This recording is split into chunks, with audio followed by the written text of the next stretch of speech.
Hello students, कैसे आप सब लोग। उम्मीद करता हूँ बहुत अच्छे होंगे। तो स्टूडेंट्स, आज के इस लेक्चर में हम बात करेंगे इंडियन इकोनॉमिक सेक्टर के बारे में।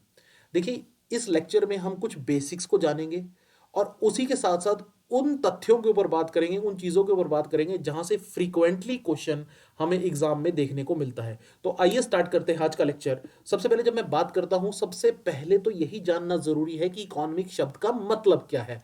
तो यहां पर जब आप देखते हैं तो हमारे पास एक ग्रीक शब्द है ओक्योनॉमिक्स, जहां से इकोनॉमिक शब्द बना है। अब इस ओक्योनॉमिक्स का मतलब क्या है, देखिए अगर हम बात करें इस ओक्योनॉमिक शब्द का मतलब क्या है, task of managing a house hold. जैसे आपकी जो मदर हैं उनको हम होम मेकर बोलते हैं। और होम मेकर बोलने का एक रीजन है, क्योंकि ज्यादातर भारतीय गृहिणियां, जो भारतीय महिलाएं हैं, वो क्या करते हैं, हाउस होल्ड इनकम बढ़े ना बढ़े, घर की इनकम बढ़े ना बढ़े, इन्फ्लेशन तो बढ़ ही रही है, महंगाई तो लगातार बढ़ ही रही है, लेकिन वो इस महंगाई के साथ साथ भी क्या करती हैं, हमारे पास इन्फ्लेशन को मैनेज करते हुए, इस महंगाई के दौर में चीजों को मैनेज करते हुए घर को अच्छे से चलाती हैं, आपको तीनों टाइम फूड अवेलेबल कराती हैं। तो ये भी अपने आप में एक बहुत हमारे पास डिफिकल्ट टास्क होता है, जिसको हमारे पास भारतीय गृहिणियां मैनेज करती हैं, या यूं कहूं कि वर्ल्ड की ज्यादातर महिलाएं मैनेज करती हैं। तो यहीं से हमारे पास जो शब्द है वो इकोनॉमिक्स निकल कर आया है। बेसिकली हम इकोनॉमिक्स को पढ़ते क्यों हैं, क्योंकि आपको ये भी पता होना चाहिए इकोनॉमिक्स को एज अ सब्जेक्ट पढ़ना जरूरी क्यों है। इसका रीजन है कि जिन भी थिंग्स की हम वैल्यू करते हैं, जो भी लाइफ में जिनकी थिंग्स की हम वैल्यू करते हैं, जो बहुत इंपॉर्टेंट है, वो लिमिटलेस सप्लाई में अवेलेबल नहीं है। उनकी अवेलेबिलिटी जो है वो हमारे पास लिमिटेड है, अवेलेबिलिटी जो है वो लिमिटेड है। तो उसी अवेलेबिलिटी की लिमिटेशन की वजह से हमें उनका प्रॉपर डिस्ट्रीब्यूशन करना है। एक्चुअली अब आप देखिए कि इकोनॉमिक्स जो है वो एक्चुअली में एक सोशल साइंस है, जो तीन चीजों के ऊपर बेस्ड है, that is production, distribution and consumption. और किसका प्रोडक्शन, डिस्ट्रीब्यूशन, कंजप्शन, गुड्स और सर्विसेज क्या। तो पहले तो आपको ये पता होना चाहिए गुड्स और सर्विसेज में डिफरेंस क्या है। Goods are the tangible thing, जिनको आप देख सकते हो, टच कर सकते हो, फील कर सकते हो, जैसा कि मार्कर है, जैसे लैपटॉप है, या किसी भी डिवाइस पे आप मेरा लेक्चर सुन रहे हो, वो गुड्स की कैटेगरी में आएगा। सर्विसेज क्या है, मैं आपको टीचिंग प्रोवाइड कर रहा हूं, मेरे अगर आप लाइक पेड लेक्चर्स अगर परचेज करते हैं तो वो सर्विसेज हैं। इसका एक बहुत अच्छा एग्जांपल क्या है, जियो है, एयरटेल है, वोडाफोन है, ये सर्विस प्रोवाइडर है। इन्फोसिस का नाम सुना होगा, वो सर्विस प्रोवाइडर है। गूगल का नाम सुना होगा, वो सर्विस प्रोवाइडर है। तो ये सब सर्विस प्रोवाइडर्स हैं। तो किसी चीज का उत्पादन करना है, प्रोडक्शन, फिर उसको हमारे पास हमने क्या करना है, उसको अच्छे से डिस्ट्रीब्यूट करना है ताकि सभी लोग उसको प्रॉपरली कंज्यूम कर सके। और इकोनॉमिक्स को पढ़ना इसलिए जरूरी है, जैसा कि मैंने आपको बताया, कि जिन भी थिंग्स की हम लाइफ में वैल्यू करते हैं वो उनकी सप्लाई जो है वो लिमिटेड है। ठीक है। अब इकोनॉमिक्स के बारे में जो मॉडर्न थ्योरी है वो क्या बोलती है कि इकोनॉमिक्स को एज अ सेपरेट डिसिप्लिन या सेपरेट सब्जेक्ट के रूप में हमने कब से कंसिडर करना शुरू किया। तो फ्रॉम 1776 हमारे पास एडम स्मिथ ने, हमारे पास क्या किया, एडम स्मिथ ने, आप याद रखिएगा, हमारे पास एक बुक लिखी, हमारे पास द वेल्थ ऑफ नेशन। जी हाँ, एडम स्मिथ ने एक बुक लिखी, द वेल्थ ऑफ नेशन, जो हमारे पास बेसिकली एक ऐसा पॉइंट माना जाता है जहां से इकोनॉमिक्स को as a separate discipline consider किया जाने लगा। So that's why Adam Smith known to be father of economics. एक क्वेश्चन यहां पर, सिंपल सा क्वेश्चन, कि who is known to be father of economics. तो आपको मैं बता दूं कि एडम स्मिथ को यहां पर कंसीडर किया जाता है, हाँ जी याद रखिएगा, Adam Smith known to be the father of economics. ठीक है।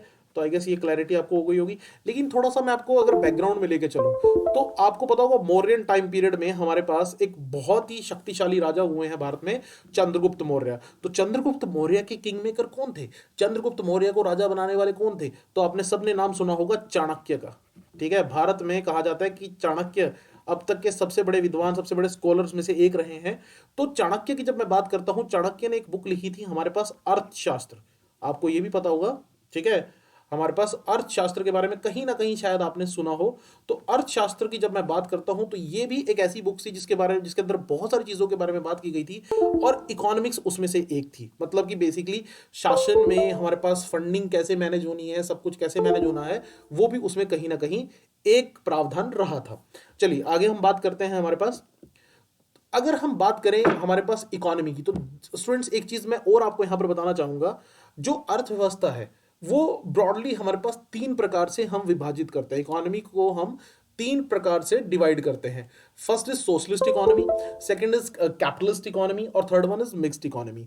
तो आइए इन तीनों को समझने की कोशिश करते हैं कि सोशलिस्ट इकोनॉमी क्या है, कैपिटलिस्ट इकोनॉमी क्या है और हमारे पास मिक्स्ड इकोनॉमी क्या है।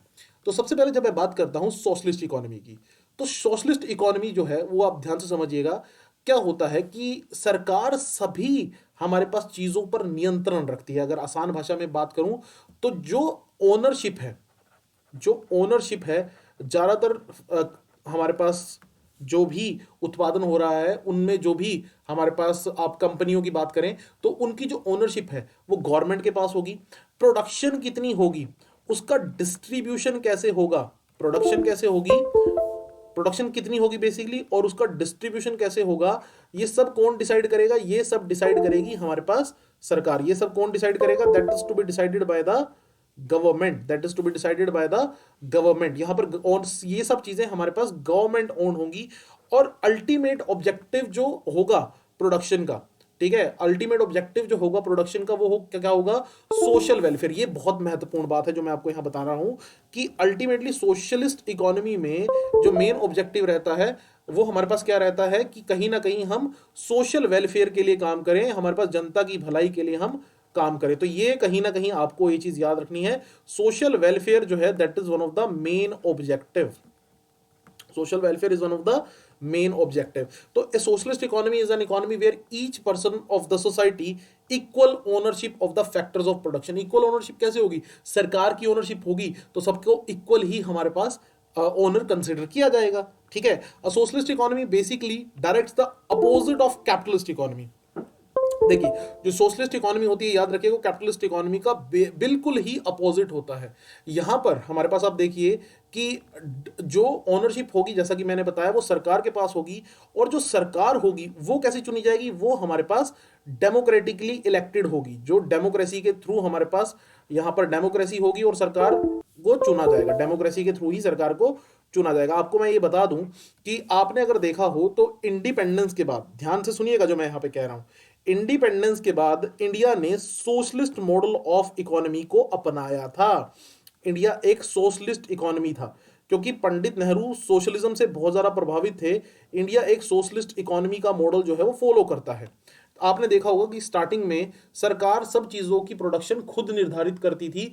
इवन सरकार ट्रैक्टर तक खुद बना रही थी। एचएमटी नाम से आपने सुना हो, अगर हिंदुस्तान मशीन टूल्स, एचएमटी के ट्रैक्टर आते थे, एचएमटी की घड़ियां आती थी, तो हर छोटी से लेकर बड़ी चीज सरकार खुद बनाती थी। अगर प्राइवेट कंपनीज को काम करने की परमिशन दी भी जाती थी, पहले तो परमिशन मिलना ही मुश्किल था, लेकिन अगर परमिशन दी भी जाती थी तो यहां पर सरकार की बहुत सारी स्ट्रिक्ट रूल्स एंड रेगुलेशन होती थी जिसको लाइसेंसी राज कहा जाता था। तो अगर हम यहां पर बात करें तो सरकार का जो है कंप्लीट इंटरफेरेंस रहेगा या कंप्लीट कंट्रोल कहूंगा मैं ये रहेगा। और मेन ऑब्जेक्टिव क्या होगा, मैं फिर से रिपीट कर दूं, मेन ऑब्जेक्टिव होगा सोशल वेलफेयर, जनता की भलाई। प्रॉफिट कमाना सरकारी कंपनियों का कभी भी मेन ऑब्जेक्टिव नहीं रहेगा। तो इसीलिए आपने देखा होगा बहुत सी सरकारी कंपनियां घाटे में भी काम करती हैं। जो प्योर सोशलिस्ट इकोनॉमी होगी, ठीक है, वहां पर इक्वल डिस्ट्रीब्यूशन ऑफ वेल्थ होगा। तो ये भी हमारे पास आप देखेंगे प्योर सोशलिस्ट इकोनॉमी। क्या इंडिया कभी प्योर सोशलिस्ट इकोनॉमी था? नहीं। अभी मैं आपको वो भी समझाता हूं। तो यहां पर आप देखिए कि further underlying the premise of socialist economic system is what is good for one is good for all. ये प्रिंसिपल को फॉलो किया जाता है। तो अगर हम यहां पर इकोनॉमिक सिस्टम को देखें तो यहां पर आपको देखने को मिलेगा कि हमारे पास एक शब्द यूज किया गया है, कम्युनिज्म। ठीक है, अभी कम्युनिज्म और हमारे पास सोशलिस्ट इकोनॉमी, बेसिकली हमने यहां पर सोशलिस्ट इकोनॉमी पढ़ा है। कम्युनिज्म और सोशलिस्ट इकोनॉमी में क्या डिफरेंस होता है ये भी हम देखेंगे। तो अगर आप देखें तो हमारे पास सोशलिस्ट लीनिंग, तो सोशलिस्ट इकोनॉमी की तरफ कह सकते हैं कि चाइना और वेनेजुएला थोड़ा बहुत सोशलिस्ट इकोनॉमी की तरफ हमारे पास हैं। ठीक है, और लेकिन उनका जो झुकाव है बेसिकली वो सोशलिस्ट की तरफ है, लेकिन अभी वो मिक्स्ड की तरफ थोड़ा मूव कर रहे हैं। ठीक है, अगर हम बात करें यहाँ पर जो कैपिटलिस्ट इकोनॉमी की तरफ जो ज़्यादा लीन करते हैं वो यूएस जापान है। प्योर कम्युनिज्म अभी कहीं भी देखने को नहीं मिलता। ठीक है, और ना ही प्योर कंपटीशन हमें कहीं कोई प्योर फ्री मार्केट भी देखने को नहीं मिलती। ये जो आपको यहाँ पर स्क्रीन पर दिखाई दे रहा है ये थोड़ी देर में आपको अच्छे से समझ आ जाएगा। तो उससे पहले हम कैपिटलिस्ट इकोनॉमी की बात कर लेते हैं। कैपिटलिस्ट इकोनॉमी में क्या होता है कि जैसा कि हमने बताया कि सोशलिस्ट इकोनॉमी का बिल्कुल उल्टा होता है कैपिटलिस्ट इकोनॉमी। ठीक है, हमने भी थोड़ा देर पहले सोशलिस्ट इकोनॉमी पढ़ा। तो सोशलिस्ट इकोनॉमी में ओनरशिप, प्रोडक्शन, डिस्ट्रीब्यूशन सब कौन कर रहा है? गवर्नमेंट। यहां पर प्रोडक्शन, डिस्ट्रीब्यूशन, कंजप्शन, ये सब प्रोडक्शन, डिस्ट्रीब्यूशन, ठीक है, ये सब कौन कंट्रोल करेगा? प्रोडक्शन और डिस्ट्रीब्यूशन कंट्रोल करेंगी प्राइवेट फर्म्स। ठीक है, याद रखिएगा प्राइवेट फर्म्स जो होंगी उनको यहां पर काम दिया जाएगा किसका? प्रोडक्शन का और प्रोडक्शन के साथ साथ याद रखिएगा, प्रोडक्शन के साथ साथ बेसिकली हमारे पास जो भी प्रोडक्शन के साथ जो भी डिस्ट्रीब्यूशन का जो एजेंडा रहेगा और क्या रेट्स रहेंगे, ये सब प्राइवेट फर्म से डिसाइड करेंगी। कैपिटलिस्ट इकोनॉमी का अल्टीमेट ऑब्जेक्टिव क्या होता है, ये याद रखिएगा। कैपिटलिस्ट इकोनॉमी का अल्टीमेट ऑब्जेक्टिव होता है प्रॉफिट अर्निंग। प्रॉफिट अर्निंग, वहां पर सोशल वेलफेयर, यहां पर प्रॉफिट। और एक चीज और मैं आपको यहां पर बताना चाहूंगा, तो प्रॉफिट आप कैसे कमाओगे? मान लीजिए आप एक प्राइवेट प्लेयर हो, मान लीजिए आप एक प्राइवेट प्लेयर हो, तो आप प्रॉफिट कैसे कमाओगे? सोचने वाली बात है। तो प्रॉफिट कमाने के लिए आपको ये देखना पड़ेगा मार्केट में किस चीज की डिमांड है, आपको वही चीज सप्लाई देनी पड़ेगी। तो जो कैपिटलिस्ट इकोनॉमी है वो purely based on demand and supply, ठीक है। Capitalist economy is purely based on demand and supply in the general market, तो ये हमें याद रखना है। और यहां पर individuals own the factors of production, natural resources, entrepreneurship, capital, goods, labour, ये हमारे पास फैक्टर्स ऑफ प्रोडक्शन। अगर हम बात करें, देखो फैक्टर्स ऑफ प्रोडक्शन की बात करें तो यहां पर एक चीज आपको मैं और बताना चाहूंगा कि there are 4 basic factor of production, ये आपने याद रखना है। देयर आर 4, आज के बाद ये चीज आपने हमेशा याद रखनी है, 4 बेसिक फैक्टर्स ऑफ प्रोडक्शन। कभी भी हमने प्रोडक्शन करनी है, so there are 4 basic factors of production. और वो कौन कौन से हैं? वैसे प्रोडक्शन में कई सारे फैक्टर्स इस्तेमाल हो सकते हैं, लेकिन बेसिक फैक्टर्स कौन कौन से हैं? तो सबसे पहले हमारे पास लैंड, देन लेबर, कैपिटल, जो आप पैसा इन्वेस्ट करते हो किसी बिजनेस को शुरू करने के लिए, और लास्ट में एंटरप्रेन्योरशिप, यानी जो एंटरप्रेन्योर हमारे पास होगा, ठीक है। तो याद रखिएगा हमारे पास, मैं फिर से रिपीट कर दूं, फैक्टर्स ऑफ प्रोडक्शन मल्टीपल हो सकते हैं, लेकिन जब आती है बेसिक फैक्टर्स ऑफ प्रोडक्शन की, जब बात आती है किसकी, बेसिक फैक्टर ऑफ प्रोडक्शन की, तो हमेशा हमने एक चीज अपने दिमाग में क्लियर रखनी है, वो क्या? There are 4 basic factors of production and they are land, labour, capital and entrepreneurship. So capitalist economy की जब मैं बात कर रहा हूं तो यहां पर आपको याद रखना है कि प्रॉफिट के लिए ही सारा काम चलता है। यूएसए में आप या वेस्टर्न कंट्रीज में आप कह सकते हैं कैपिटलिस्ट इकोनॉमी का प्रॉपर इन्फ्लुएंस देखने को मिलता है। सरकार केवल प्रशासन का चलाने का काम करती है, एडमिनिस्ट्रेशन चलाने का काम करती है, बाकी सारे काम आपको प्राइवेट कंपनीज द्वारा एग्जीक्यूट करते हुए दिखाई दिए जाएंगे। अब हम बात करते हैं मिक्स्ड इकोनॉमी की। इंडिया जो है right now mixed model of economy को फॉलो कर रहा है। याद रखिएगा, इंडिया जो है वो right now mixed model of economy को फॉलो कर रहा है। इनिशियली हम एक सोशलिस्ट मॉडल ऑफ इकोनॉमी को फॉलो कर रहे थे, लेकिन अभी India mix model of economy को फॉलो कर रहा है। तो मिक्स मॉडल ऑफ इकोनॉमी में दोनों फैक्टर्स हमें देखने को मिलते हैं, कैपिटलिज्म भी और सोशलिज्म के दोनों फैक्टर, यानी कि यहां पर सरकारी उद्यम भी होंगे, गवर्नमेंट सेक्टर भी होगा, ठीक है, और साथ ही हमारे पास क्या होगा, प्राइवेट सेक्टर भी होगा। गवर्नमेंट सेक्टर में हमें बेसिकली जो इंपॉर्टेंट क्रूशियल सेक्टर, जो आम जनता का जिनसे सीधा सीधा संबंध है, उसमें सरकार की डोमिनेंस देखने को मिलेगी। प्राइवेट सेक्टर हमारे पास, बाकी सभी सेक्टर्स में हमें प्राइवेट सेक्टर देखने को मिलेगा। साथ ही कई सेक्टर्स ऐसे भी होंगे जहां पर सरकार और प्राइवेट दोनों मिलकर काम करते हुए आपको दिखाई दे रहे होंगे। तो अल्टीमेटली यहां पर क्या होगा कि गवर्नमेंट की इंटरफेरेंस का प्राइवेट सेक्टर में रहेगी। जी हाँ, गवर्नमेंट प्राइवेट सेक्टर को भी कुछ हद तक कंट्रोल करेगी, वहां पर प्राइसेस को भी कंट्रोल करेगी। तो गवर्नमेंट का फुल कंट्रोल होगा, याद रखिएगा, मिक्स्ड इकोनॉमी में गवर्नमेंट का फुल कंट्रोल होगा इन द पब्लिक सेक्टर, यानी सरकारी कंपनियों में, और पार्शियल कंट्रोल रहेगा in private sector. So mixed model of economy में हमें दोनों यहां पर देखने को मिलते हैं। प्राइवेट सेक्टर का ऑब्जेक्टिव वही हमारे पास फिर से रहेगा, प्रॉफिट अर्निंग, और गवर्नमेंट सेक्टर का जो ऑब्जेक्टिव रहेगा वो क्या रहेगा, गवर्नमेंट का ऑब्जेक्टिव रहेगा कहीं ना कहीं हमारे पास सोशल वेलफेयर। तो यहां पर आप देखिएगा कि इंडिया के बारे में जब मैं बात करता हूं, let's talk about India. So India ने, आपको पता होगा कि पहले जो है सोशलिस्ट मॉडल ऑफ इकोनॉमी को फॉलो किया था, मिक्स मॉडल ऑफ इकोनॉमी। लेकिन आप सुनते हैं कि लगातार सरकार जो है वो लगातार क्या कर रही है, डिसइन्वेस्टमेंट कर रही है। आपको मैं यहां पर याद दिलाना चाहूंगा कि आप सुनते होंगे कि सरकार लगातार क्या कर रही है, सरकार लगातार डिसइन्वेस्टमेंट कर रही है। अब ये जो सरकार डिसइन्वेस्टमेंट कर रही है, तो ये डिसइन्वेस्टमेंट जो हो रही है बच्चों, ये क्यों हो रही है? क्योंकि slowly and gradually we are heading towards capitalist type of economy, ठीक है। धीरे धीरे भारत जो है वो कैपिटलिस्ट इकोनॉमी की तरफ बढ़ रहा है, लेकिन अभी हुआ नहीं है, अभी तो मिक्स मॉडल ऑफ इकोनॉमी है। इसीलिए आपने देखा होगा सरकार ने एक नया डिपार्टमेंट भी एस्टेब्लिश किया है।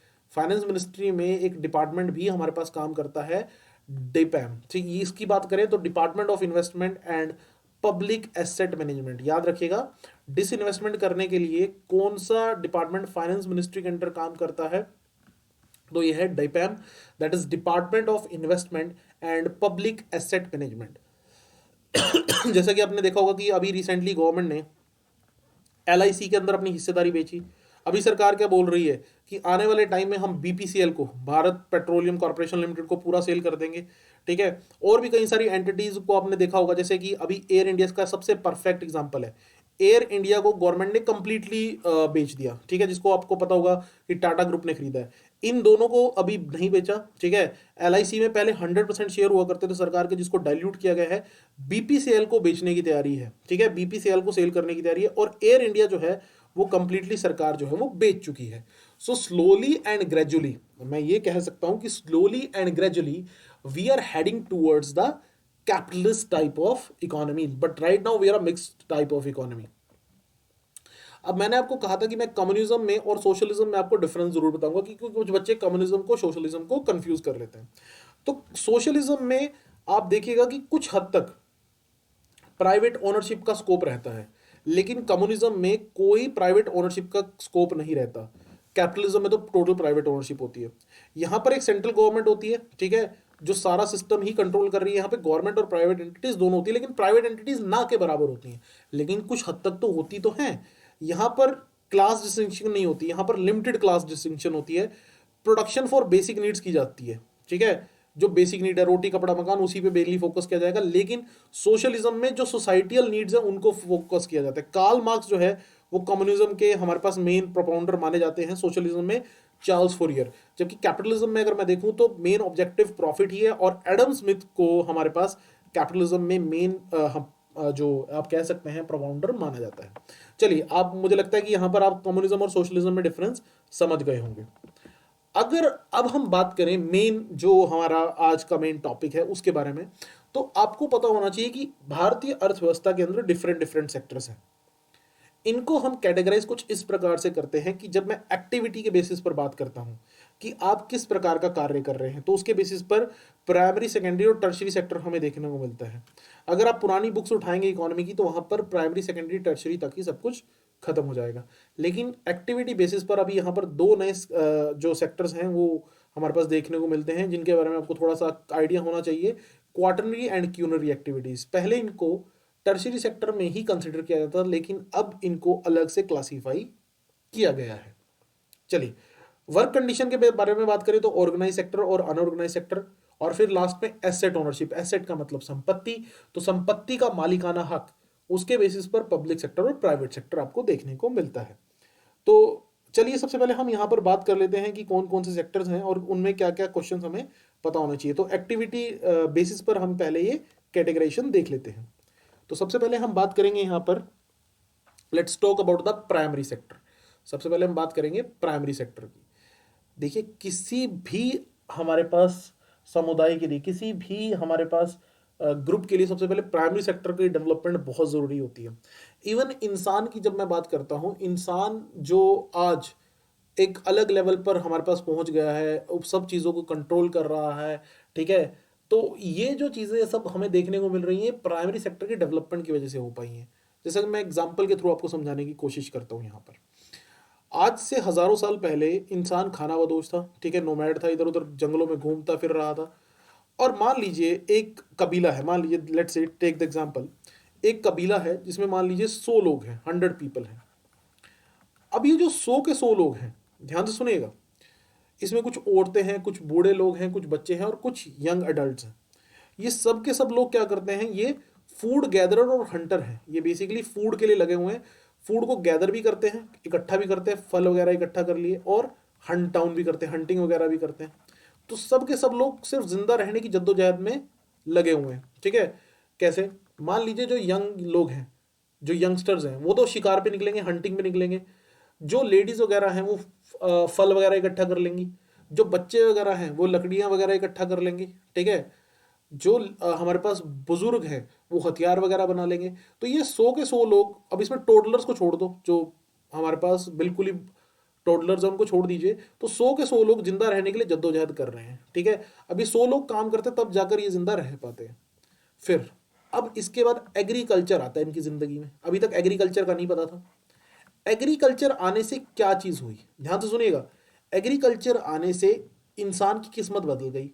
अब जो 100 लोग थे, इनमें से केवल 20 लोग भी अगर एग्रीकल्चर करें, 20 पीपल भी अगर एग्रीकल्चर करें, तो बाकी अपने लिए तो खाना उगा ही सकते हैं, लेकिन बाकी के 80 लोगों के लिए भी वो खाना जुटा सकते हैं, बाकी के 80 लोगों के लिए भी वो क्या कर सकते हैं, खाना जुटा सकते हैं। ठीक है, तो अगर आप देखो कि हमारे पास अब ये जो 80 लोग हैं वो हमारे पास क्या हो गए, ठीक है, अब ये 80 लोग जो हैं वो हमारे पास फ्री हो गए। तो ये जो 80 लोग हैं वो किसी दूसरे सेक्टर में, डिफरेंट सेक्टर में हमारे पास काम करना शुरू करेंगे। इनमें से कुछ लोग हमारे पास लेट से खिलौने बनाना शुरू कर देंगे, कुछ लोग हमारे पास बेसिकली पोट्री शुरू कर देंगे।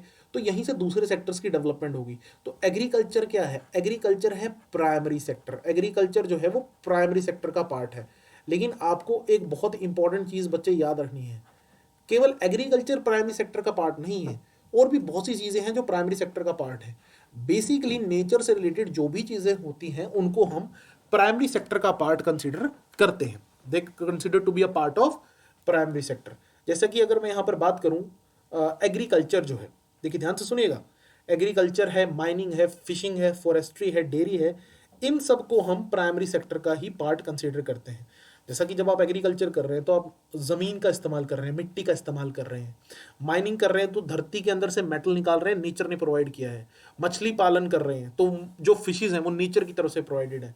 डेयरी का काम कर रहे हैं आप, जानवर आपने रखे हैं दूध निकालने के लिए, तो ये सब जो चीज़ें हैं वो प्राइमरी सेक्टर में आती हैं। ये सब प्राइमरी सेक्टर है जो नेचर से रिलेटेड है।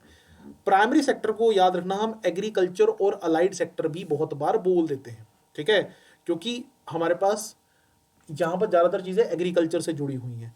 अब एक महत्वपूर्ण बात जो आपने याद रखनी है, भारत की मोर देन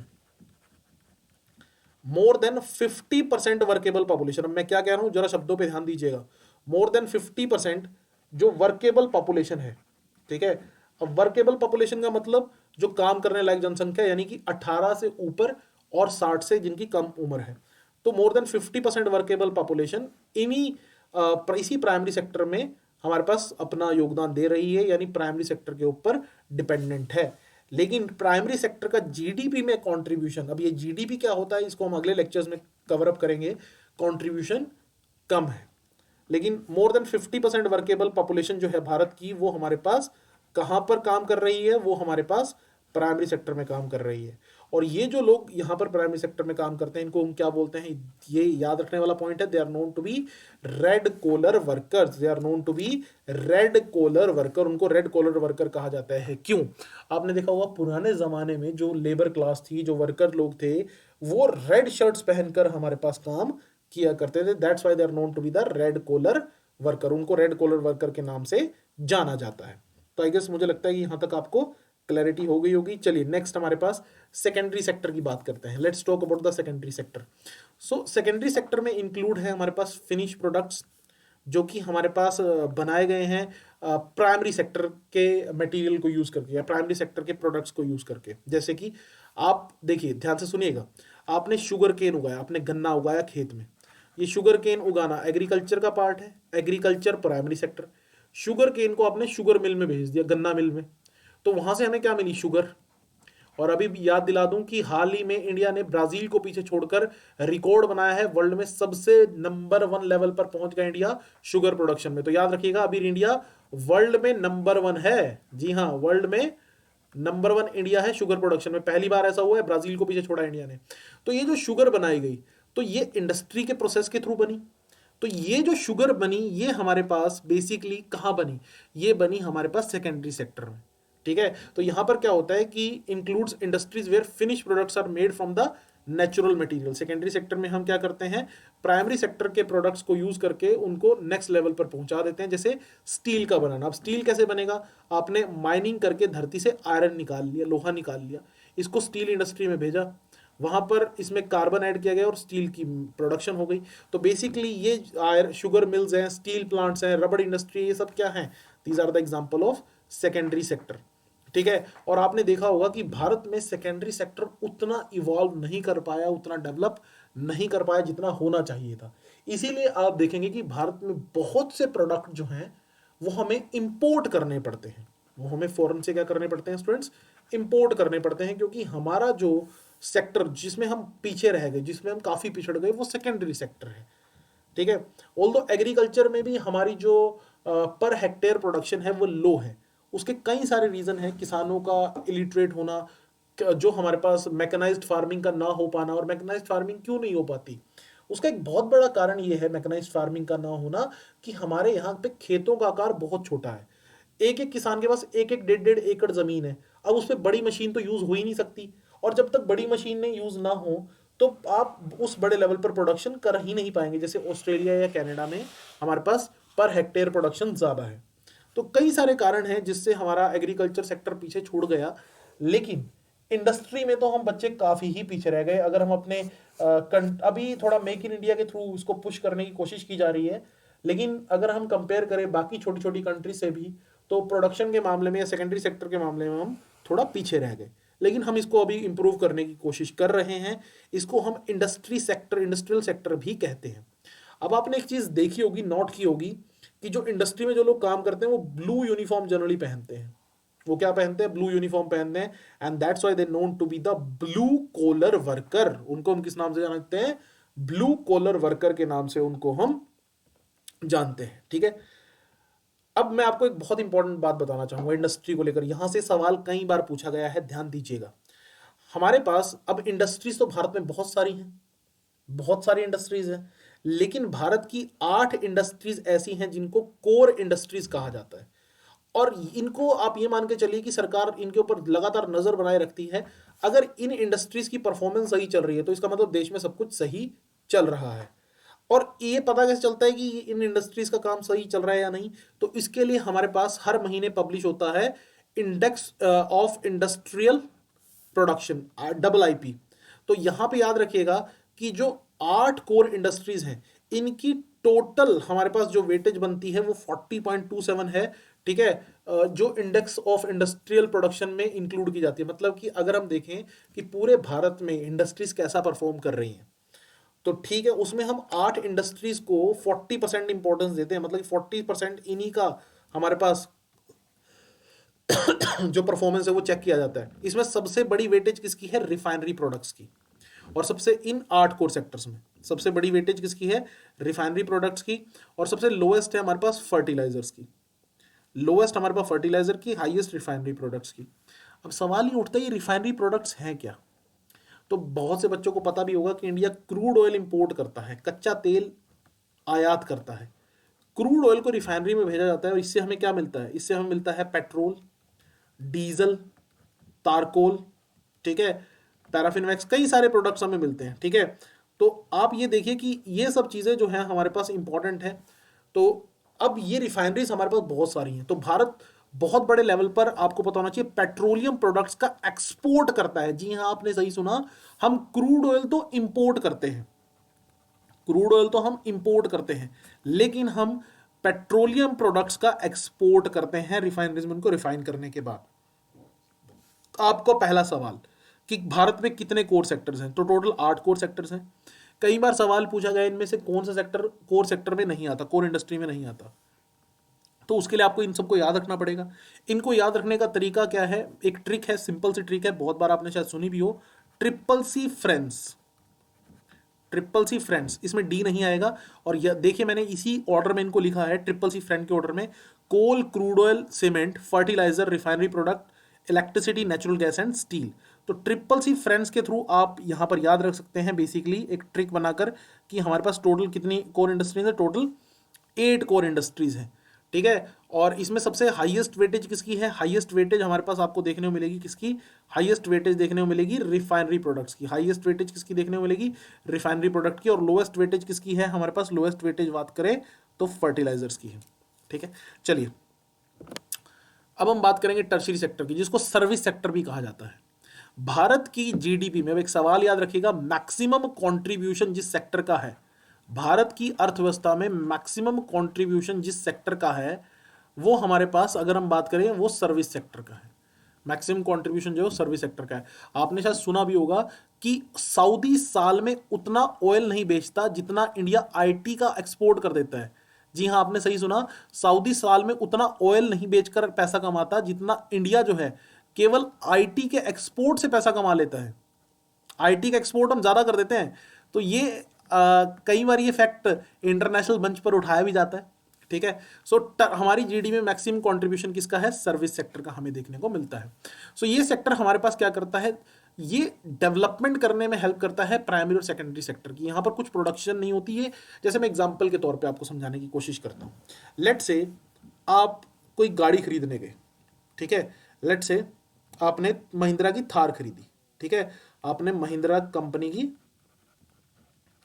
थार गाड़ी खरीदने आप निकल पड़े। जो थार गाड़ी बनी है वो कहाँ बनी है? वो सेकेंडरी सेक्टर में बनी है, ठीक है। लेकिन जब आपने थार खरीदी तो आपने पता किया कि रेट है, मान लो ये आपको 12 लाख की मिल रही है, ठीक है।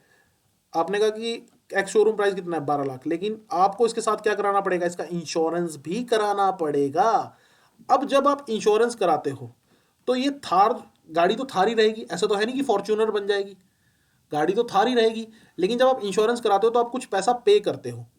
उस ये जो इंश्योरेंस है ये किस में आता है? ये आता है सर्विस सेक्टर में। इंश्योरेंस क्या आता है? सर्विस सेक्टर में। अब क्या हुआ? थार के अंदर वैल्यू एडिशन हो गई। वैल्यू एडिशन कैसे हो गई? देखिए, अब अगर कल को गाड़ी का एक्सीडेंट होता है तो आपको उसको ठीक कराने के लिए पैसा मिलेगा। तो जो इंश्योरेंस है basically it's a part of service sector, इसने वैल्यू एडिशन की है। इसी तरह से अगर आप एक और एग्जांपल लें, जैसे अगर हम बात करें सर्विस सेक्टर में और एग्जांपल्स की, तो जैसे हमारे पास बैंकिंग है, तो बैंकिंग सर्विस सेक्टर का एक बहुत अच्छा एग्जांपल है। आपके मोबाइल फोन के अंदर सॉफ्टवेयर डलते हैं, that is a part of service sector. तो ये सब सर्विस सेक्टर का हिस्सा है। जो लोग यहाँ पर काम करते हैं, ये सर्विस सेक्टर में याद रखिएगा। जैसे गुड्स ट्रांसपोर्टेशन एक बहुत अच्छा एग्जांपल है, बाय ट्रक, ट्रेन। जैसे मान लीजिए आपने एक साबुन बनाई केरला में, ठीक है। आपने एक साबुन बनाई केरला में, इसको आपने ट्रांसपोर्ट कर दिया हरियाणा में, ठीक है। अब हरियाणा तक लाने के लिए ट्रक का डीजल खर्च हुआ, ट्रक ने टोल पे किया। तो साबुन ही रही हरियाणा में भी और केरला में भी, वही साबुन की साबुन रही, लेकिन वैल्यू एडिशन हो गई। तो इसीलिए तो हम बोलते हैं ट्रांसपोर्टेशन सर्विस। आपने ध्यान दिया होगा भी, तो ट्रांसपोर्टेशन सर्विस का इस्तेमाल होता है। तो जो लोग यहां पर काम करते हैं उनको हम बोलते हैं वाइट कॉलर जॉब्स, ठीक है। ठीक है, हमारे पास यहां पर याद रखिएगा, उनको हम जनरली वाइट कॉलर जॉब के नाम से एड्रेस करते हैं। हाँ जी, क्लियर। तो बैंकिंग, इंश्योरेंस, फाइनेंस, ये सब हमारे पास सर्विस सेक्टर का हिस्सा आते हैं, जो वैल्यू एडिशन करते हैं सेकेंडरी सेक्टर में और प्राइमरी सेक्टर में। अब ये सब सबको पता होता है, ठीक है। ये आसान है, ठीक है, ये सब यहाँ पर पढ़ा हुआ। लेकिन अब आ जाता है हमारे पास, उससे पहले थोड़ा हम दो एग्जांपल देख लेते हैं। तो प्राइमरी सेक्टर में हमने क्या पढ़ा कि एग्रीकल्चर, डेयरी, फिशिंग, फॉरेस्ट्री, सब प्राइमरी सेक्टर। मैन्युफैक्चरिंग जो हो गया सेकेंडरी सेक्टर। टर्शरी में जैसे ट्रांसपोर्टेशन हो गया, डॉक्टर आपको मेडिकल प्रिस्क्रिप्शन लिख के दे रहा है, ठीक है। बट इसमें हमारे पास ये एक सर्विस सेक्टर में आ जाएगा, डॉक्टर अगर प्रिस्क्रिप्शन लिख कर दे रहा है, ठीक है। टीचर आपको टीच कर रहा है तो ये भी सर्विस सेक्टर का हिस्सा है। जो टीचर आपको टीच कर रहा है तो वो भी सर्विस सेक्टर का एक हिस्सा कंसिडर किया जाएगा। लेकिन यहाँ पर कुछ हमारे पास चीज़ों को आपको समझना पड़ेगा। जैसे मैंने आपको बताया कि टर्शरी सेक्टर जो है वो बेसिकली क्या कर रहा है, वो हमारे पास बाकी दो सेक्टर्स की डेवलपमेंट के लिए काम कर रहा है। चलिए, अब हम बात करेंगे क्वाटरनरी एक्टिविटीज की। So what is quaternary activities? Quaternary activities की बात करें, so that is used to describe the knowledge based part of the economy. Knowledge based part of the economy means क्या है? इसका मतलब देखिए, इसमें वो लोग होते हैं जिनके पास नॉलेज भी है और स्किल भी है। जिनके पास नॉलेज भी है और स्किल भी है, ठीक है। तो जैसे मैं एग्जांपल के तौर पे समझाता हूं। मान लीजिए एक डॉक्टर है, एक नॉर्मल डॉक्टर है, जो हमारे पास क्या करता है, जो आप उसके पास गए, उसने आपका हालचाल देखा, आपने कहा कि मैं बीमार हूं, तो उसने दवाई लिख कर दे दी, आपने दवाई ले ली। तो ये तो डॉक्टर आ गया सर्विस सेक्टर में। लेकिन अगर ये डॉक्टर सर्जन है, ये सर्जरी परफॉर्म कर रहा है, तो ये सर्जरी परफॉर्म करने के लिए इस डॉक्टर के पास नॉलेज भी है, क्योंकि उसने मेडिसिन पढ़ी है, काफी काफी पढ़ाई की है, नॉलेज भी है, और उसके पास बॉडी को काटने की स्किल भी है। उसने सीखा भी है कि बॉडी को कैसे काटना है, कैसे स्टिचेस लगाने हैं। तो ये जो नॉलेज प्लस स्किल वाला कंसेप्ट है, ये आता है क्वाटरनरी एक्टिविटी में। एक स्टूडेंट मुझसे एक बार क्लास में पूछता है कि क्या सर, जो हेयर सलून वाला बंदा है जो आपके बाल काट रहा है, क्या वो भी क्वाटरनरी में आएगा? नो, वो टर्शरी सेक्टर में आएगा, वो क्वाटरनरी में नहीं आएगा। क्योंकि बाल काटने के लिए आपको कोई नॉलेज नहीं चाहिए, उसने कोई डिग्री हासिल नहीं की है, उसने कोई पढ़ाई नहीं की है, वो प्योरली स्किल है। जहां पर नॉलेज और स्किल दोनों होंगी, तो जैसे अगर एक नॉर्मल डॉक्टर आपको दवाई दे रहा है तो वो सर्विस सेक्टर में जाएगा। लेकिन एक सर्जन आपकी सर्जरी परफॉर्म कर रहा है तो उसके लिए नॉलेज भी है और स्किल भी है। सो ये किस में जाएगा? क्वाटरनरी एक्टिविटी में। इसमें रिसर्च एंड डेवलपमेंट, आईटी और कई सारी चीजें हमारे पास देखने को मिलती हैं। ठीक है। तो क्वाटनरी एक्टिविटीज में बस ये याद रखिएगा कि नॉलेज और स्किल हमारे पास दोनों चीजों का होना बहुत जरूरी है, ठीक है। चलिए अब हम बात करेंगे क्यूनरी एक्टिविटीज की। तो क्यूनरी एक्टिविटीज की जब मैं बात करता हूं तो ये क्यूनरी एक्टिविटीज में कौन लोग आते हैं, जो टॉप लेवल डिसीजन मेकर्स होते हैं। जैसे एग्जांपल के तौर पर समझाता हूं, मान लीजिए स्टेट बैंक ऑफ इंडिया है। State bank of India bank क्या करता है, सर्विस प्रोवाइडर है। अब स्टेट बैंक ऑफ इंडिया में एक क्लर्क है और एक स्टेट बैंक ऑफ इंडिया का हमारे पास लेट से सीईओ है, मान लीजिए थोड़ी देर के लिए। तो क्या आप इन दोनों को इक्वल इक्वल लेवल पर मानोगे कि दोनों सर्विस सेक्टर में है? देखिए जो क्लर्क है उसको हम कंसीडर करेंगे कि वो सर्विस सेक्टर में है, लेकिन सीईओ को हम मानेंगे कि वो क्वाटनरी एक्टिविटी में आता है क्योंकि वो टॉप लेवल डिसीजन मेकर है। तो आप यहां पर समझने की कोशिश कीजिए, जो हमारे पास आईएएस ऑफिसर्स हैं जो पॉलिसी बनाते हैं, ठीक है, जो आईएएस ऑफिसर्स हैं, जो कंपनीज के सीईओज हैं, ठीक है, जो हमारे पास टॉप लेवल के जो लोग हैं उनको हम कंसीडर करते हैं क्यूनरी एक्टिविटीज में, ठीक है। और इनको हमारे पास गोल्ड कॉलर प्रोफेशन के नाम से एड्रेस किया जाता है। तो आपने याद रखना है, ये सवाल आपसे पूछा जा सकता है कि गोल्ड कॉलर प्रोफेशन में कौन लोग आते हैं, जो हमारे पास टॉप लेवल डिसीजन मेकर होते हैं, सरकार के जो मंत्री होंगे हमारे पास, उनको भी हम इसी पार्ट के अंदर कंसीडर करेंगे। हाँ जी, क्लियर। तो मुझे लगता है कि ये एक्टिविटी बेसिस पर आपने जो कैटेगराइजेशन है वो समझ ली होगी। अब हम बात करते हैं यहां पर ऑर्गेनाइज सेक्टर की। जैसा कि मैंने आपको बताया था, यहां पर मैं फिर से आपको वापस ले चलता हूं कि एक्टिविटी बेसिस पर हमने ये सब कवर कर लिया। अब हम बात करेंगे वर्क कंडीशन के बेसिस पर, जिसके बेसिस पर ऑर्गेनाइज्ड और अनऑर्गेनाइज सेक्टर, दो तरह के सेक्टर हमें देखने को मिलते हैं। तो यहां पर आप देखिए स्टूडेंट्स कि जो ऑर्गेनाइज सेक्टर है, ठीक है, in this sector employees terms are fixed. Employee की जो वर्किंग आवर है वो फिक्स्ड है। एम्प्लॉय को एक एश्योरेंस मिलती है कि आपकी सैलरी इतनी है, वो आपके अकाउंट में आएगी ही आएगी। सोशल सिक्योरिटी भी मिलती है, छुट्टियां फिक्स हैं, उसको और भी कई सारे बेनिफिट मिलते हैं, मेडिकल बेनिफिट, हर एक कंपनी के कुछ एक्स्ट्रा फ्रिंज बेनिफिट्स भी होते हैं जो उसको मिलते हैं ऑर्गेनाइज सेक्टर में। जैसे जो लोग स्कूल्स में काम कर रहे हैं, जो टीचर्स हैं, कॉलेजेस में जो काम कर रहे हैं, हॉस्पिटल्स में जो डॉक्टर हैं, बाकी लोग हैं, वो सब हमारे पास इसी ऑर्गेनाइज सेक्टर में आते हैं। आप गवर्नमेंट जॉब के लिए अगर प्रिपेयर कर रहे हैं, कल को आप जब गवर्नमेंट जॉब में जाएंगे तो आप इसी ऑर्गेनाइज सेक्टर का हिस्सा कहलाओगे, ऑर्गेनाइज सेक्टर के अंदर ही आप कंसीडर किए जाओगे, ठीक है। आपके एक्सपेक्टेड आवर्स होंगे, फिक्स आवर्स ऑफ एम्प्लॉयमेंट होगी। अगर आपसे एक्स्ट्रा टाइम कराया जाएगा तो उसके लिए आपको एक्स्ट्रा पे भी किया जाएगा, ठीक है। अब इसके अपोजिट क्या है, यहां पर आपको पता है कि आपको साल में इतनी सैलरी मिलनी है। इसके अपोजिट है अनऑर्गेनाइज सेक्टर। अनऑर्गेनाइज सेक्टर में जो डेली वेज वर्कर होते हैं, जो बेचारे दिहाड़ीदार मजदूर होते हैं, जो सुबह जाकर चौक पे खड़े हो जाते हैं, जिनको ये पता नहीं होता कि आज उनको काम मिलेगा नहीं मिलेगा, वो सब बेसिकली किस्मत के भरोसे बैठे होते हैं। इसके अलावा जो होम बेस्ड वर्कर होते हैं, होम बेस्ड वर्कर कैसे, जैसे मान लीजिए कोई पिज्जा के बॉक्सेस बनाता है अपने घर पे, छोटे लेवल पर, बड़े लेवल पर नहीं, छोटे लेवल पर पिज्जा के या कुछ वैसा कुछ बॉक्सेस वगैरह बनाने का काम करता है, तो होम बेस्ड वर्कर हो गया। तो ऐसे लोगों को हम अनऑर्गेनाइज सेक्टर में काम करते हैं, क्योंकि यहाँ पर सीजनल नेचर ऑफ एम्प्लॉयमेंट होती है। सीजनल का मतलब सीजन होगा तो काम मिलेगा, नहीं तो नहीं मिलेगा। और वर्किंग आवर भी फिक्स नहीं है। जैसे वर्किंग आवर फिक्स क्यों नहीं है, मान लो पिज्जा बॉक्स बनाने वाले को कोई बड़ा ऑर्डर आ गया तो दिन रात लगा हुआ है, फिर हो सकता है कई महीने ऑर्डर ही ना आए, ठीक है। कोविड के टाइम पर स्पेशली आप देखो अनऑर्गेनाइज सेक्टर ने बहुत नुकसान झेला था, ठीक है। स्कैटर्ड लोकेशन पे देखने को मिलता है, लेबर इंटेंसिव होता है, यहाँ पर लो इनकम होती है, अनस्टेबल इरेगुलर इंप्लॉयमेंट होती है, लैक ऑफ प्रोटेक्शन होती है। लेकिन आपने याद रखना है कि भारत में अभी भी एक बहुत बड़ी जनसंख्या अनऑर्गेनाइज सेक्टर में हमारे पास इंप्लॉयड है। भारत में बहुत बड़ी जनसंख्या अभी भी अनएम्प्लॉयड सेक्टर, मतलब जो बेसिकली अनऑर्गेनाइज सेक्टर है उसमें एम्प्लॉयड देखने को मिलती है। तो मुझे लगता है कि ये सब आपको समझ आ गया होगा। जो अनएम्प्लॉयड लोग हैं, जो बेसिकली ये जो अनऑर्गेनाइज सेक्टर में एम्प्लॉयड लोग हैं, बेसिकली उनके ऊपर बेसिकली डाटा बनाने के लिए, डाटा को रखने के लिए सरकार ने एक पोर्टल अभी लॉन्च किया था। इसके बारे में आपसे सवाल पूछा जा सकता है, तो इसलिए मैंने स्लाइड में इसको इंक्लूड कर दिया। तो ई श्रम पोर्टल याद रखिएगा, मिनिस्ट्री ऑफ लेबर एम्प्लॉयमेंट ने ऐसे लोगों का डाटाबेस बनाने के लिए जो अनऑर्गेनाइज सेक्टर में काम कर रहे हैं, ताकि कभी भी सरकार अगर चाहे तो इनकी हेल्प कर सके, तो सरकार ने ई श्रम पोर्टल को लॉन्च किया था। पब्लिक सेक्टर की अगर हम बात करें तो पब्लिक सेक्टर हमारे पास अब आ जाता है। पब्लिक सेक्टर संपत्ति के मालिकाना हक के ऊपर अगर हम बात करें तो यहां पर आपको देखने को मिलेगा कि हमारे पास जो गवर्नमेंट है पब्लिक सेक्टर क्या होता है? देखो, एक होता है प्राइवेट सेक्टर। प्राइवेट सेक्टर में ओनरशिप प्राइवेट बंदों के पास है। पब्लिक सेक्टर में किसके पास होगी? पब्लिक के पास। तो पब्लिक का मालिकाना हक कैसे हुआ?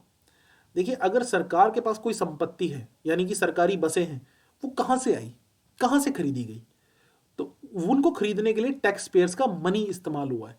आप लोगों ने जो टैक्स पे किया, अब आप कहोगे कि सर हम तो टैक्स नहीं पे करते, अभी तो हमने कमाना नहीं शुरू किया। अरे बच्चे, अगर आप कोई भी चीज खरीदते हो, मार्केट से कोई भी चीज खरीदते हो, उसमें इनडायरेक्ट टैक्स जुड़ा हुआ है। तो आप जो सरकार को टैक्स पे करते हो, तो उसी से सरकार सभी अपनी संपत्ति खरीदती है। और होता क्या कि भारत में हमें एक चीज या कई देशों में एक चीज देखने को मिलती है, वो क्या, कि जब विरोध प्रदर्शन होते हैं, सरकार के खिलाफ लोग प्रदर्शन करते हैं, तो सरकारी संपत्ति को या पब्लिक जो संपत्ति उसको नुकसान पहुंचाया जाता है। सरकार को उससे ज्यादा फर्क नहीं पड़ता। आपने मान लीजिए 10 बसें जला दी, सरकार क्या कहेगी? नई खरीद लो। नई खरीदने के लिए पैसा कहां से आएगा? आपसे ही टैक्स लिया जाएगा। हाँ जी, समझ रहे हो या नहीं? तो कभी भी हमें, जब भी हम ऐसा कुछ करें, प्रदर्शन वगैरह हो, तो शांतिपूर्ण तरीके से करना चाहिए। पब्लिक संपत्ति को कभी नुकसान नहीं पहुंचाना चाहिए।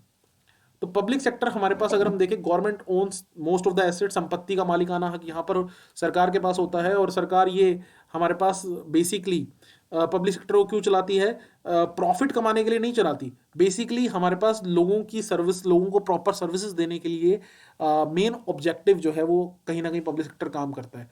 भारत में जो पब्लिक सेक्टर एंटरप्राइजेज हैं, ठीक है, उनको हम 3 तरह से क्लासिफाई करते हैं। याद रखिएगा, बहुत इंपॉर्टेंट है पब्लिक सेक्टर। ये आपने सुना भी होगा कि भारत में जो पब्लिक सेक्टर उनको 3 तरह से क्लासिफाई करते हैं, महारत्ना, नवरत्ना और मिनी रत्ना।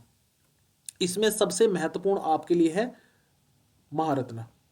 तो भारत में अगर हम बात करें, हाँ जी, महारत्ना, नवरत्ना, मिनी रत्ना, ठीक है। और अगर हम बात करें इनको रजिस्टर्ड कैसे किया जा सकता है, पब्लिक सेक्टर अंडरटेकिंग्स को रजिस्टर्ड किया जाता है किसके तहत? हमारे पास सेक्शन 8 ऑफ कंपनीज एक्ट 2013। हाँ जी, clear. Section 8 of companies act 2013। Bharat में अभी कितनी महारत्ना है? जब मैं वीडियो रिकॉर्ड कर रहा हूँ 12 हैं। याद रखिएगा, अभी इसमें जो लेटेस्ट एंट्री हुई है वो आरईसी लिमिटेड की हुई है।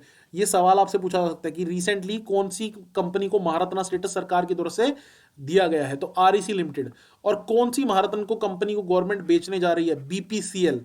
बीपीसीएल को बेचने का प्रावधान सरकार ने कर दिया है, ठीक है। भारत में हमारे पास टोटल 12 महारत्ना कंपनीज है। और लेटेस्ट एंट्री किसकी हुई है? याद रखिएगा, लेटेस्ट एंट्री हुई है हमारे पास आरईसी लिमिटेड की, ठीक है। 14 नवरत्न कंपनियां हैं और 74 मिनी रत्ना कंपनीज हमारे पास हमें देखने को मिलती हैं। लास्ट में हमारे पास आजकल अगर देखो, और प्राइवेट ओनरशिप में क्या होगा? सीधा सीधा प्राइवेट कंपनीज मालिकाना हक होगा। लेकिन आजकल एक नया कंसेप्ट हमें बार बार न्यूज में या कई जगह पर देखने को मिलता है, दैट इज ट्रिपल पी। ये ट्रिपल पी क्या है? Public private partnership. एक triple P purchasing power parity भी होता है बच्चे, लेकिन हम अभी परचेजिंग पावर पैरिटी की बात नहीं कर रहे हैं, हम यहां पर बात कर रहे हैं पब्लिक प्राइवेट पार्टनरशिप की। तो ये पब्लिक प्राइवेट पार्टनरशिप क्या है? जैसे मान लीजिए, मैं एग्जांपल आपको देके बताता हूँ। मान लीजिए सरकार को कोई हाईवे या एक्सप्रेसवे बनाना है। आजकल तो एक्सप्रेसवे का कंसेप्ट आ गया ना, पहले हाईवे बनते थे, अब एक्सप्रेसवे बनते हैं। मान लीजिए सरकार ने चंडीगढ़ से अंबाला तक का एक एक्सप्रेसवे बनाना था। तो सरकार के पास उतना पैसा नहीं था कि खुद सरकार एक्सप्रेसवे बना सके। तो सरकार ने कहा कि कोई प्राइवेट कंपनी आ गया है और एक्सप्रेसवे को बना दे। तो कोई प्राइवेट कंपनी इस एक्सप्रेसवे को क्यों बनाएगी? उसको क्या जरूरत पड़ी है इस सब की? तो प्राइवेट कंपनी इस एक्सप्रेसवे को इसी वजह से बनाएगी, देखिए ध्यान से सुनिएगा, कि प्राइवेट कंपनी जो अपना पैसा लगाएगी वो टोल के थ्रू रिकवर करेगी। तो आपने देखा होगा टोल प्लाजाज होते हैं। तो जो टोल प्लाजा है, जैसे चंडीगढ़ अंबाला का एक्सप्रेसवे किसने बनाया है? एक ग्रुप है जिसका नाम है जीएमआर ग्रुप। तो जीएमआर ग्रुप जो है वो टोल हमारे पास जो है वो कलेक्ट करता है। लेकिन क्या ये सड़क जो है वो प्राइवेट कंपनी को सरकार ने बेच दी? क्या ये जो सड़क है वो प्राइवेट कंपनी की है? नो, ये सड़क प्राइवेट कंपनी की नहीं है। जो प्राइवेट कंपनी ने जो इन्वेस्टमेंट की है वो प्राइवेट कंपनी रिकवर कर रही है with the help of toll. तो इसको हम बोलते हैं पब्लिक प्राइवेट पार्टनरशिप का एक मॉडल, ठीक है। तो पब्लिक प्राइवेट पार्टनरशिप में एग्रीमेंट होता है सरकार और प्राइवेट कंपनीज के बीच में, ताकि बेसिकली चीजों को प्रॉपर्ली एग्जीक्यूट किया जा सके। इसमें हमारे पास फुल रिटेंशन ऑफ रिस्पॉन्सिबिलिटी किसकी रहती है? सरकार की। ये महत्वपूर्ण पॉइंट है जो आपने याद रखना है। There is a full retention of responsibilities to be held by the government. Okay, so it does not mean privatization. इसका मतलब प्राइवेटाइजेशन कंसिडर नहीं होता। तो ये हमारा आज का बेसिक लेक्चर था जिसमें हमने इंडियन सेक्टर्स को जानने की कोशिश की। यहाँ से कई बार सवाल जो है पिछले पेपरों में पूछा गया है, तो हमने बेसिक बेसिक चीज़ों को समझा और यहाँ से मुझे लगता है कि सारे पॉइंट्स आपको क्लियर हो गए होंगे। मिलते हैं नेक्स्ट वीडियो में। Thank you students, God bless you all.